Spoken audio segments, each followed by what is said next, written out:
Hey, what's going on, everyone? My name is Matt Jarbo. This is Three Buck Theater, and news is breaking, kind of, that James Gunn is in talks to write and possibly direct Suicide Squad 2. Now, the movie, which for all intents and purposes, based upon its success 2 years ago, should have already seen a sequel in theaters, has been a bit of a mess ever since it was released. Critics hated it. Audiences seemed to like it. The movie went on to earn over $700 million worldwide, predominantly due to the fact that people really loved Margot Robbie as Harley Quinn, as evidenced by the fact that she's the only character out of that particular ensemble to get a spinoff. I mean, we know that Will Smith has been talked to about a possible Deadshot spinoff, of which I am totally 100% on board with. But this situation is interesting to say the very least, because originally they wanted to do a sequel with David Ayer writing and directing. That ended up falling through, I think, predominantly because Ayer wanted to go over to follow the popular character, which would have been Harley Quinn, the character that he birthed in this particular sense with Gotham City Sirens, which is now known as Birds of Prey, which again is very confusing in its own right. But at the same time, Ayer had only 6 weeks to write Suicide Squad, which is one of the reasons why I think the movie was hit in the story department, was he didn't have the time he needed to go back in and to really kind of beef out the story in the way that we wanted. And that might be one of the reasons why the movie itself has in fact kind of been held off. Then, of course, they brought in Gavin O'Connor, who was going to write and direct, he was going to direct it. Another couple guys are going to write it. The script for that apparently is just being finished up right now.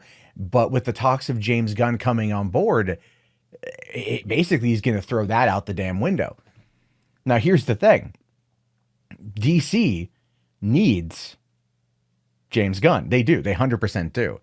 I mean, with the direction they want to take things, they need him to be the person to get them over the line.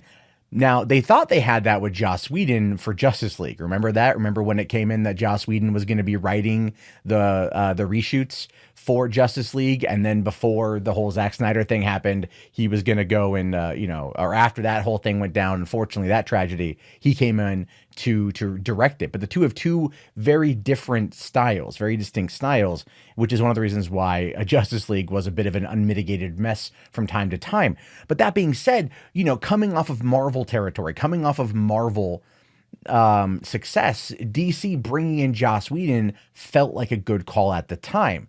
But ultimately, it was a bit rough around the edges, right? And he didn't get his Batgirl movie that was basically taken away from him because obviously DC and Warner's, they want to push a female first initiative for the next batch of films. And that makes sense. I get that because they've recognized that when it comes to earning money with Wonder Woman and Harley Quinn, that is what is currently bringing in the money, and they want to focus on that. And again, I get that. But Gunn coming in to direct it, coming in to do Suicide Squad 2, I believe is going to be the shot in the arm that the DCEU needs. Now, I love Zack Snyder and his work in the DCEU. I've been very open about that. Man of Steel is one of my top 5 films in 2013. Batman v Superman, the extended cut, was one of my top 5 in 2016. I liked Suicide Squad quite a bit. Loved Wonder Woman. I loved what Snyder was attempting to do with Justice League. I am very bummed we'll never get to see his true vision. Just as I'm bummed we're never going to be able to see the proper conclusion of Guardians of the Galaxy. But that, of course, is just the reality we live in, and we have to acknowledge it and move on past it. So when it comes to Gunn coming in, now here's the thing, and I talked about this in my breakdown, or my response really, to the trailer, that extended preview for Aquaman, where you had the color palettes and the fact that they were copying Marvel. James Wan was very much copying Marvel in regards to how they were going to approach that specific situation. And I quoted in that too, and I said in that, and you can quote me, that they took that because of what James Gunn did to Marvel. When James Gunn brought out Guardians of the Galaxy over 4 years ago, he introduced a color palette to Marvel. It's undeniable. It's undeniable that he brought a lot more fun, because he did. He brought a lot more comedy, a lot more color, and brought a great story and great characters. And that's one of the reasons why the Guardians became the heart of Marvel. Not Iron Man, not Spider-Man, but Guardians became the heart of the MCU. And of course, fans are going to be very furious with Marvel going forward if they don't find a way to rectify that, which they've still been kind of on. But bringing in James Gunn at this point in time in his career to helm Suicide Squad 2 is the best thing for not only him, but for them. Because for him, it provides a bit of a redemption arc. Because it does. I mean, look at what happened with James Gunn. The dude wrote some stupid joke tweets in 2012. And if you have followed any of the drama involving old ass tweets from 2012, you know that it was a very interesting time on Twitter. People were going for shock value above quality 100%. That is true. That is, again, an undeniable fact. But it was used, it was weaponized against him in our current PC culture, which I'm not a fan of, and I've defended him ever since the end of July when this whole thing went down. So what's the concept of Suicide Squad? Bad dudes locked up for life being brought in to do good things. A squad brought in to handle the bad of the bad and get time shaved off their sentence. People who are looking for a redemption arc. And we saw this in Ayer's Suicide Squad, and it was handled pretty well. I think the arcs were handled pretty well. Your thoughts about the finale and dealing with that was a little, again, that was a kind of more of the lackluster part of the film. But the Guardians are very similar to Suicide Squad in that regard. It's a bunch of misfits and ne'er-do-wells coming together to fight for the common good, the greater good, and as a result becoming a team, becoming a family, and overcoming their past mistakes, owning up to those past mistakes, and ultimately becoming better people. That is essentially what James Gunn learned from Guardians of the Galaxy. That's what he learned from doing that. That's what he was able to put his heart and soul into, and why when the time came in 2012 when he was hired to take over the part, that he put himself wholeheartedly into that script.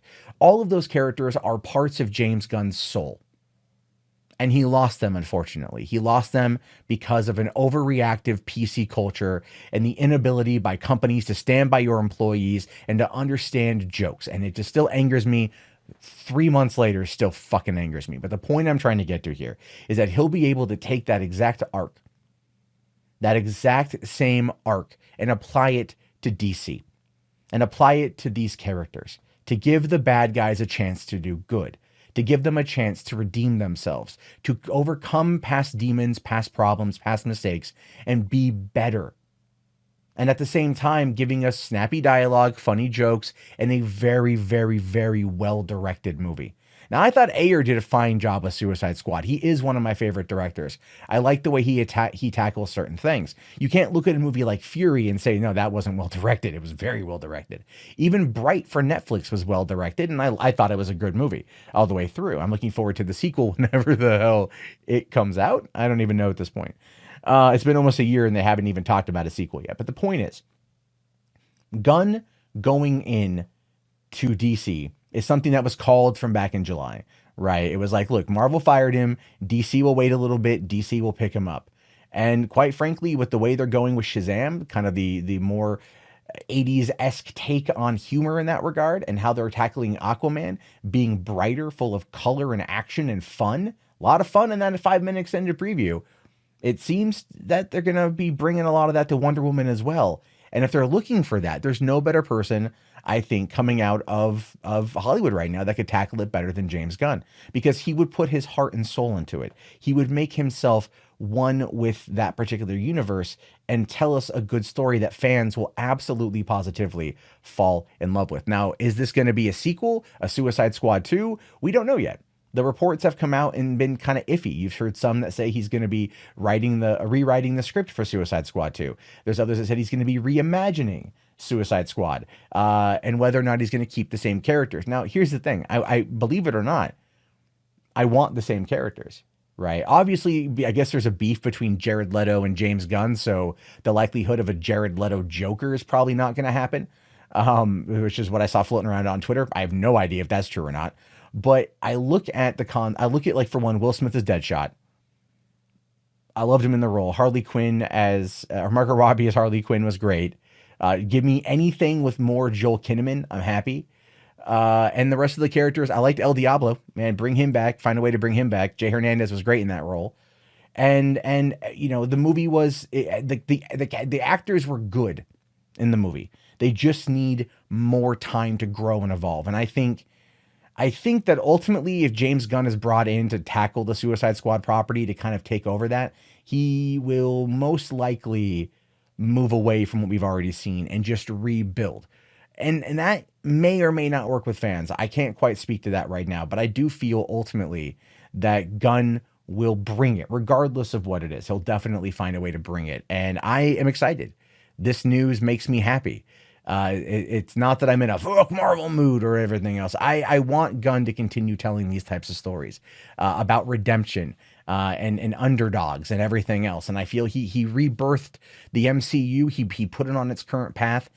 For good or for bad for the next 10 years, depending on how you want to look at it. And I think if he goes in and takes on Suicide Squad, it's going to make Bob Iger very much question his decision to fall in line with what the other studio heads had suggested or other executives had suggested, right? I think ultimately Feige is going to go to Iger and say, listen, we fucked up. You let him go. You didn't stand by him. Now he's going to go to the competition, and the competition is going to make a lot of fucking money. Now, what I want to know, what I want to see next, if this whole thing falls through, I'm wondering if Amy Pascal because right now she's kind of got Feige over a barrel, as I talked about yesterday with Venom's success. If she would go to James Gunn and be like, hey, listen, you want to tackle Spider-Man or any of the other characters we have, because they have a lot of them, right? So who knows?